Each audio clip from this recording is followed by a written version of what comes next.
Прывітанне, я Максим Жбанкоў, і гэта праект 100 год Белкіно. Пілім гісторыю на эпізоды, распавядаем істотнае. Пра прыходы беларускасці ў краіне спрадвечнага партызанства, пра экранныя пошукі ды нечаканыя знаходкі, пра то, як з беларусаў рускіх рабілі, ды не вырабілі. Шляхта была, ёсць і будзе! У мінулым выпуску размаўлялі пра падманныя 50-е, непазбежная паўлінка, чырвоныя тэрарысты ды Міколка Паравоз. Сёння гаворым пра 60-е. Новая тэма – лёгкія пошукі почерку.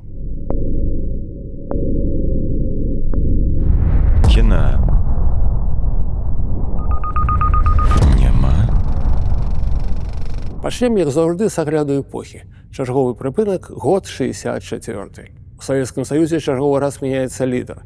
Замест Мікіты Хрушчова на трыбуну прыходзіць бравеносец в пацёмках Леонід Брежнеў. На сусветных экранах з'явіўся Голдфінгер, трэця стужка пра Джеймса Бонда, а таксама Гамлет Рыгора Козінцева. Не полюбив, вступает в новый брак. Расчет и жадность – вот ее рычаг. Славуты змагар за грамадзянскія правы Мартин Лютер Кінг узнагароджаны Нобелевскай прэміяй міру. Свой першы спектакль атыграў маскоўскі тэатр на Таганцы. Для брытанскіх берагоў пачало працу пірацкае радыё Caroline. We're bound for Radio Caroline, the pirate ship that for over a year has given pop music to something like 20 million listeners. Нарадзіліся рок-мен Ягор Летаў, акторы Кіану Рыўс і Моніка Белуччы.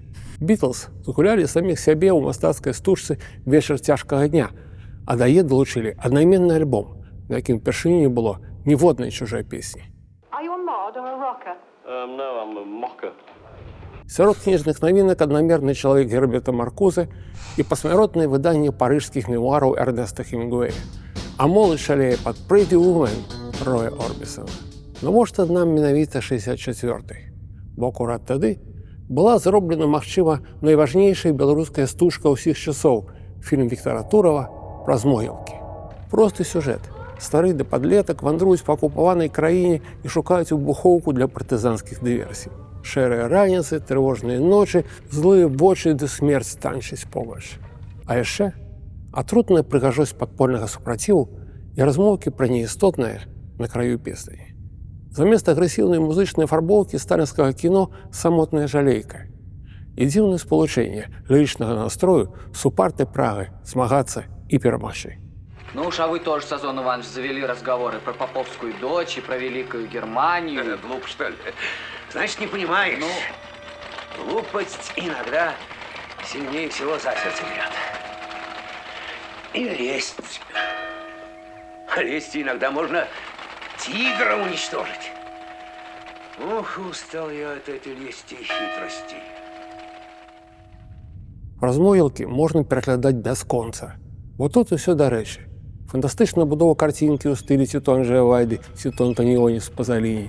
Медытатыўны лад расповеду на кантрасце з агульным трагізмам падзеяў, мінімалістычныя трапныя дыялогі. Без пафасу, без кіруючай ролі партыі, без прапаганды і гераізму. Вайна тут асабісты выбар і прыватны лёс. Хатняя справа. І ўсё гэта зроблена на шараговай савецкай студыі. Danke. Komm.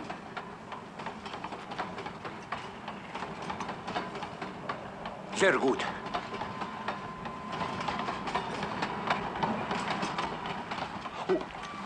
Поехали скорее.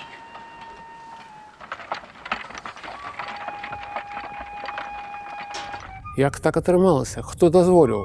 Два чыннікі – час і лёс. Нядоўгая пара хрушчоўскай адлігі выявілася глытком свабоды для новай генерацыі творцаў. А ўласны лёс сына партызана і малалетняга вязня канцлагера не дазволіў Турову збочыць ды схлусіць. Дэбютант Туров выказаўся з нечаканай свабодай і стылістычнай выкшласоўнасцю. І тым самым пазначыў будучыя шляхі вольнай экраннай беларускасці. Не верыце? А вось пераглядзіце стужку, нібыта яна пра антысавецкую партызанку. Спрацуе выдатна. Дядь, дай закурить, а? Вон пойди у немца попроси. Ну что ты? Ну иди. Скажи, геб зими, рань сигарет. Царек! Ну иди. Los! Иди. Arbeit! Цурек, у немцев не забалуешься. Это не при советской власти. Давай, Цурек, это тебе Не при советской власти. Тураў вырабіў адметную, але ж цалкам глядацкую стужку. З выразным сюжэтам, зразумелымі героямі, але ж не ўсім так шчасціць. Неўдачная справа быць занадта разумным. Рэжысэр Валянцін Вінаградаў трапіў у Менск па размеркаванні. У студэнцкія гады ён сябраваў з Таркоўскім ды Шукшыным, а тут апынуўся ў сэрцы партызанскай рэспублікі. Больш за тое, БССРаўскі кіраўнік Машэраў асабіста замовіў яму стужку пра падпольны супраціў, каб было не горш за югаслаўскае гераічнае кіно. Bravo, Joje. Waar gaan we nou heen, Palladium? Ben je eigenlijk niet verzeugen, deze hier? Эй, партизан! Партизан! Так, у 66-м пачаўся праект «Усходні калідор». Залётнаму расейцу далі ў сцэнарысты мясцовага кадра Алеся Кучара і адразу пачаліся неспадзянкі. Па-першае, архіўны матэрыял адчайна не жадаў спрашчацца, і уцяміць, хто герой, а хто наадварот, было практычна немагчыма. Па-другое, Вінаградаў відавочна зразумеў абмежаванасць свайго творчага рэсурсу і пачаў фармальны пошук. У выніку атрымаўся глючны шэдэўр. Авангардысцкае палатно, для якога не адмовіўся б Энді Уорхол ці нават Эд Вуд. Чорна-белае трымценне, ланцуг трывожных выяў, сюжэт са скепкаў хронікі, сноў ды шматзначных дыялогаў, за кадр вырабіў голас з нямецкім акцэнтам, пластычныя этюды замест падзеяў. А ты красива. Особенно хороша, когда стоишь под душем, и струйки воды избегают с твоей кожи. Усім кіруе асацыятыўны монтаж. Сімвалічны містычны візуальны шэраг працуе як сакральная дзея, схаваная за амаль дэтэктыўным сюжэтам. Як гэта бачыцца сёння, як дзіўны мікс канцэптуальнага пошуку і наіўнага фармалізму. Як эксперыментальны гібрид андалузскага сабакі Твін Пікс і 11 сябрукоў Оушена. Рэч для свайго часу эпахальная, але абсалютна несумяшчальная з савецкім кінапрацэсам.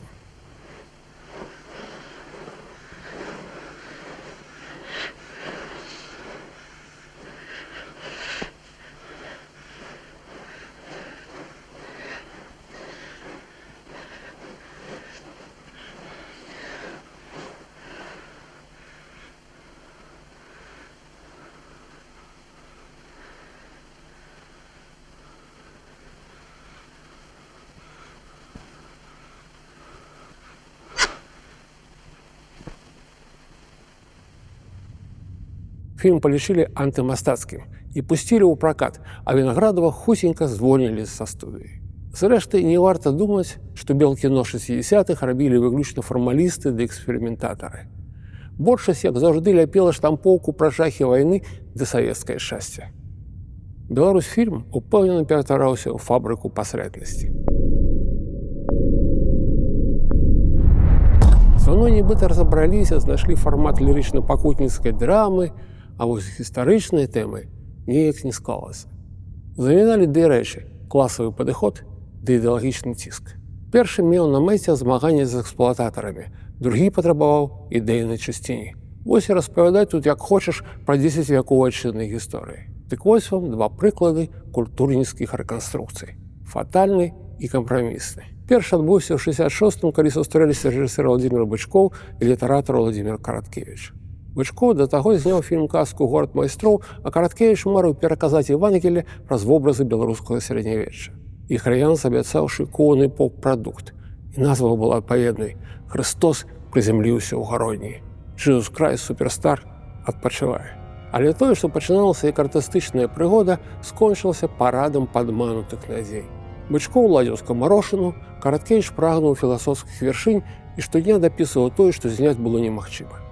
Кампазітар Каравайчук сыходзіў то ў балаган, то ў мінімалізм. Пярэсты акторскі склад на чале з чарговым госцікам Львовым Дуровым граў кожны сваё.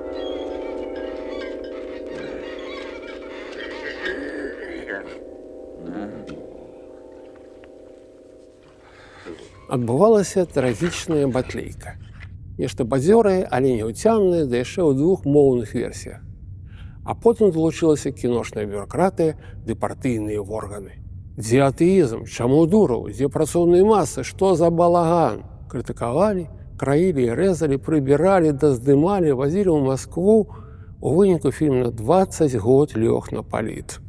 І прыйшоў да гледача толькі ў 89-м, калі нікому асабліва ўжо не быў патрэбны. Ну што ж, Камедыя скончана. Без пашановля, без золата, наперадзе зноў шляхі, павароткі, і за кожнай павароткаю дарогі паварот лёсу. А вось гісторыя умоўнага поспеху. Барыс Сцяпанаў у 65-м зняў альпійскую баладу паводле Васіля Быкова, а праз 3 гады дарос да баёпіка пра Францыска Скарыну. Я, Францыск Скарына, трапіў у чарговую хвалю лёгкай беларусізацыі, дзесьці паміж дзікім паляваннем караля Стага і першай кружэлкай песняроў. І быў зроблены чыста па-беларуску, каб усё было, каб ніхто не пакрыўдзіўся. Чакаеце Скарыну? Дык вось вам прыгажунчык Олег Янковскі. Хочаце кніжак? Вось вам кніжкі. У руках, у палёце, у вадзе ды полымі. Што яшчэ? Вільня ды Прага. И, конечно, злодей, и, безумовно, кахание. Где родились и вскормлены были, то место любить и помнить должны. Ибо там их родина, и там их судьба. Подобные кордонные биографии вельмі любили за Сталиным, и зусім не здзіўляе, што літаратурнай падставай стужкі стаў роман 51-го года выдання. То бок Скарына, але выпраўлены, беспраблемны, бяспечны. Кіно Сцяпанова гучыць манатонна ды аднастайна. Яго ратуе адзіная харызма маладога Янковскага, а больш такі ўзгадаць няма чаго. Што далей? Развітальны бонус-трэк «Як мы рабілі Амерыку». Савецкія любілі захад. Яго было зручна выкрываць, патаемна спажываючы блуджынс і рок-н-рол. Кіношны захад здымалі ў Рызе і Таліне, кіношных замежнікаў гралі латышы ды літоўцы. Але па серыял з амерыканскага жыцця «Вся каралевская раць» у 70-м звярнуліся ў Менск. Спрацаваў, як кажуць, партыйна-адміністратыўны фактар. За экранізацыю хітовага раману Роберта Пенна Уоррена змагаўся з Масквой асабіста Пётр Машэраў. І перамог. Праект атрымала беларускае тэлебачанне. Любоў да кніжак? Не, канфлікт амбіцый. Камуністычныя эліты змагаліся за прэстыж ды статус, а экранізаваць у той час Пенна Уоррена было, як сёння выдаць Гарры Поттера. Плюс маскоўскія фінансы. Плюс зорны склад топовых актораў Жонаў, Казакоў, Яфрэмаў, Дзямідова, Плят, Папанаў, Лаўрова. Такіх персон правінцыйнае ТБ інакш не атрымала бы ніколі. Годная справа, гучны праект. Вилли Старк. Угощаю, Вилли. Том, Джек. Спасибо. Угощаю, Вилли. І нічога, што ад фінальнага монтажу груба адсунулі рэжысэра Гудковіча. І хай далёкае замежжа зноў шукалі дзесьці каля Паланкі і Клайпеды. І што з таго, што зорны склад паспеў няднойчы перасабачыцца, пазмагацца за першынство. Усё лухта, акрамя галоўнага. Амерыка адбылася надзвычай пераканаўчай, а мастацкая якасць фільма нечакана моцная. И куда теперь? В Арканзас. Лучше батрачить там, в родных краях. Там лучше, чем в Калифорнии? Что в Калифорнии, что в других местах. Все едино. Нешта падобнае крыху пазней адбылося з серыялам пра Штірліца. Туды, у клуб абраных, дзе Ціханаў палец бранявым, хацелася трапіць назаўжды. І амаль не думалася пра звярыны твар нацызму. Вось і тут. Якая яшчэ крытыка капіталізму? Просто глядзі і кайфуй. У тебя замечательное чувство юмора.